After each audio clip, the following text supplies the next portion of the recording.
Hydrogen की खोज किसके द्वारा की गई है? कैवेंडिश के द्वारा। हाइड्रोजन की खोज किसने की थी? कैवेंडिश ने खोजा था हाइड्रोजन की खोज। कौन सा तत्व सूर्य में सर्वाधिक पाया जाता है? हाइड्रोजन। कौन सा एलिमेंट सबसे ज़्यादा सूरज में पाया जाता है? हाइड्रोजन। कौन सा एलिमेंट सबसे ज़्यादा पाया जाता है? हाइड्रोजन। कौन सा तत्व ब्रह्मांड में सर्वाधिक मात्रा में है? इस चारों की तुलना में हाइड्रोजन सबसे ज़्यादा है। ओके, कौन सा एलिमेंट है जो ब्रह्मांड में सर्वाधिक है? नाइट्रोजन से भी ज़्यादा हाइड्रोजन है। ब्रह्मांड में सर्वाधिक मात्रा में हाइड्रोजन है। ओके, सर्वाधिक मात्रा में ब्रह्मांड में किसका है? हाइड्रोजन। ब्रह्मांड में बोला है, ठीक है, अर्थ लेयर पर नहीं। नाइट्रोजन या हाइड्रोजन? हाइड्रोजन है ब्रह्मांड में, नाइट्रोजन है पृथ्वी पर। निम्न में से किसे भविष्य का ईंधन कहा जाता है? हाइड्रोजन को। किसे भविष्य का ईंधन कहा जाता है? हाइड्रोजन को। भविष्य का ईंधन किसे कहा जाता है? हाइड्रोजन को। भविष्य का ईंधन किसे कहा जाता है? भविष्य का ईंधन होगा हाइड्रोजन। हाइड्रोजन होगा वह तत्व जो अम्लों का आवश्यक तात्विक घटक है। देखिए, अम्लों में एक पक्का तौर पर हाइड्रोजन जरूर होता है, इसलिए कहता है अवश्य तात्विक घटक कौन होगा आपका?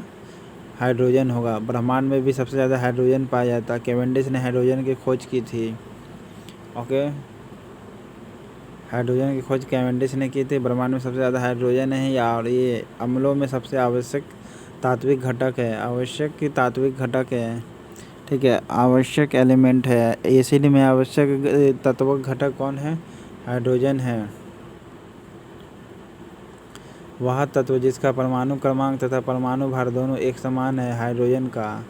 देखिए, एटॉमिक नंबर और एटॉमिक वेट दोनों ही 1 होता है। ओके, हाइड्रोजन का एटॉमिक वेट एटॉमिक नंबर 1 होता है और इसका आइसोटोप कितना होता है? 3 होता है। ओके, क्लोरीन से पानी शुद्ध की जाती है गाँवों में। ओके, हाइड्रोजन के समस्थानिकों की संख्या कितनी है? 3 है। हाइड्रोजन की समस्थानिकों की संख्या, आइसोटोप का संख्या कितना है? 3 है, ठीक है। आइसोटोप यानी समस्थानिकों की संख्या कितनी है? 3 है। निम्न में से कौन सा हाइड्रोजन का समस्थानिक नहीं है? ओजन नहीं है। Protium, deuterium, tritium. Protium, deuterium, tritium.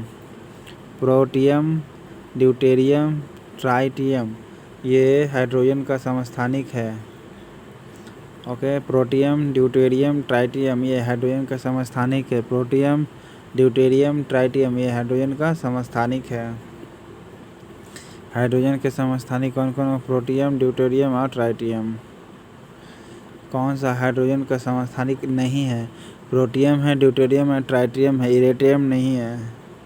Protium, deuterium, tritium, ये हाइड्रोजन के समस्थानिक। Protium, deuterium, tritium. Protium, deuterium, tritium. Protium, deuterium, tritium, ये तीनों है हाइड्रोजन के समस्थानिक। ट्राइटियम किसका समस्थानिक है? हाइड्रोजन का। ट्राइटियम किसका समस्थानिक है? हाइड्रोजन का। ट्राइटियम किसका समस्थानिक है? हाइड्रोजन का। निम्न धातु में से कौन सी धातु नमक के तनु अम्ल की क्रिया से हाइड्रोजन गैस नहीं देती है? कॉपर नहीं देगी, बाकी सब देती है। ओके, जब एल्युमिनियम धातु है, फेरस भी धातु है, जिंक भी धातु है, ठीक है। अब इसको क्या करते हैं ना, तनु एसिड से अभिक्रिया करते हैं, यानी कौन के एसिड से अभिक्रिया करेगा? कोई भी HCl या H2SO पर कोई भी एसिड रहे, उस क्रिया की से हाइड्रोजन गैस नहीं देगा। कौन? कॉपर नहीं देता है, बाकी सब देता है। ओके, धातु को एसिड से अभिक्रिया करने से हाइड्रोजन गैस देती है। कौन कौन? एल्युमिनियम, जिंक,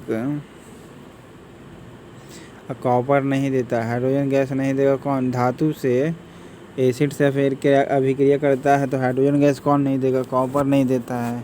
धातु यानी मेटल से अगर कोई एसिड रिएक्शन करता है, धातु से कोई एसिड रिएक्शन करता है तब हाइड्रोजन गैस रिलीज करेगा।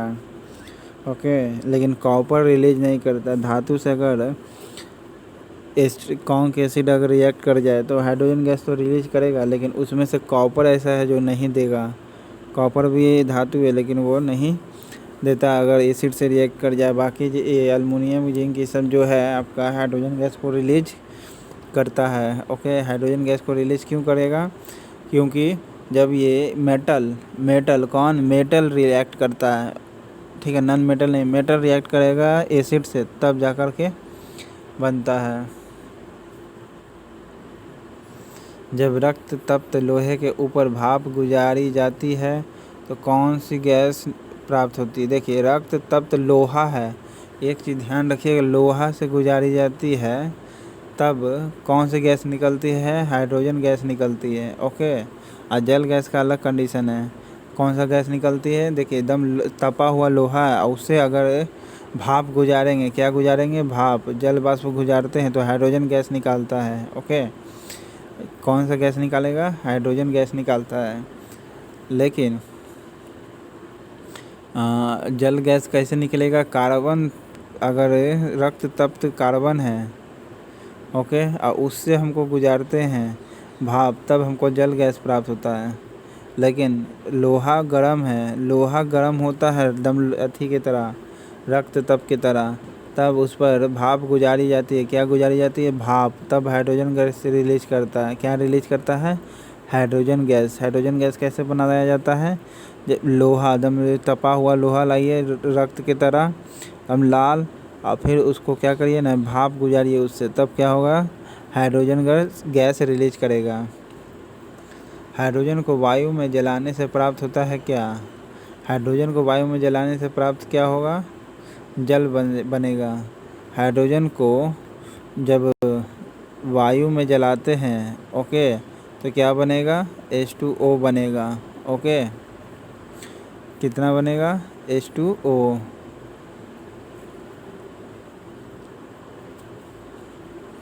हाइड्रोजन को जब हाइड्रोजन को वायु से जलाने से, हाइड्रोजन को वायु में जलाने से जल बनता है। हाइड्रोजन को वायु में जलाने से क्या बनता है? जल बनता है। जल बनता है। हाइड्रोजन को वायु में जलाने से क्या बनता है?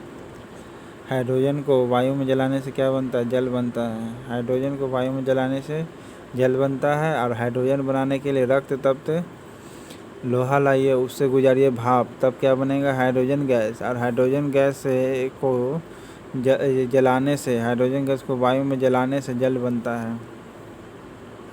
ओके, वनस्पति घी के निर्माण में कौन सी गैस प्रयुक्त होती है?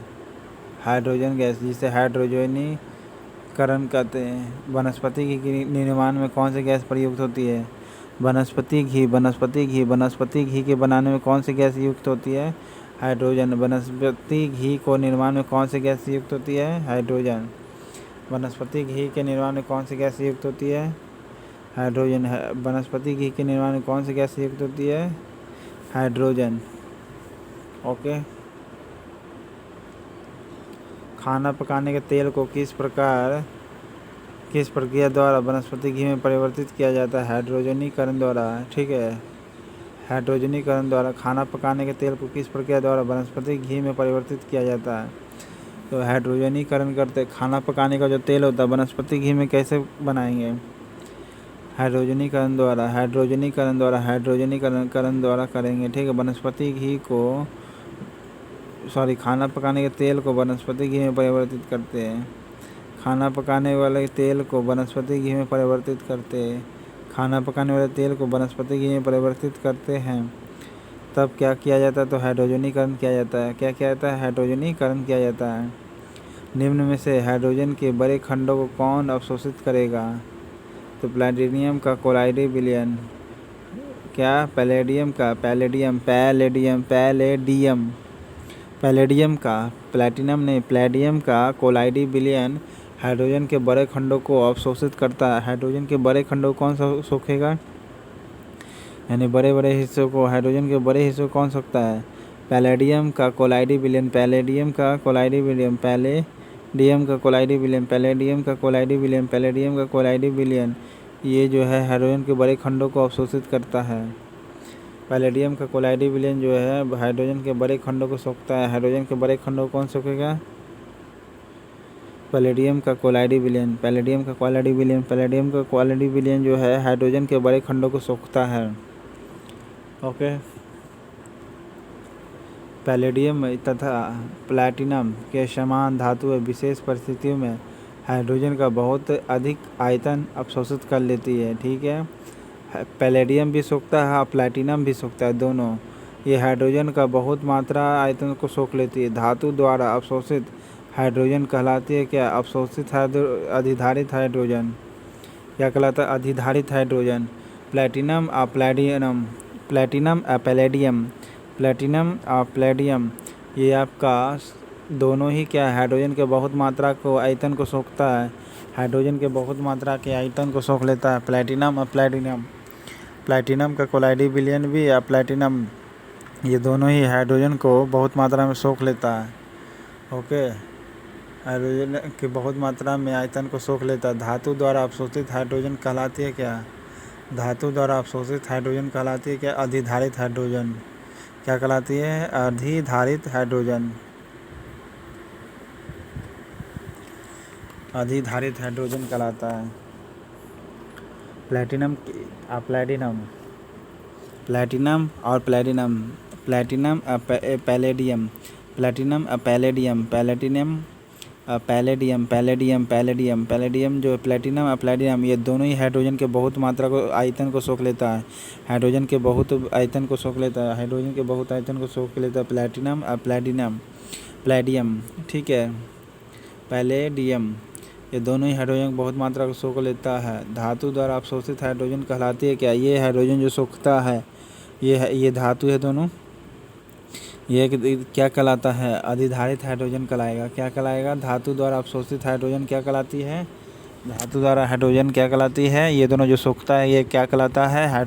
अधिधारित हाइड्रोजन, अधिधारित हाइड्रोजन कहलाता है। अधिधारित हाइड्रोजन ये दोनों जो एटम एलिमेंट है यानी धातु है, ठीक है, मेटल जो है हाइड्रोजन को सोख लेता है बहुत मात्रा में। प्लैटिनम और पैलेडियम ये दोनों बहुत ही मात्रा में सोख लेता है, लेकिन कहता है क्या? धातु का अवशोषित हाइड्रोजन कहलाती है। ये धातु द्वारा अवशोषित हाइड्रोजन कहलाती है क्या? अधिधारित हाइड्रोजन।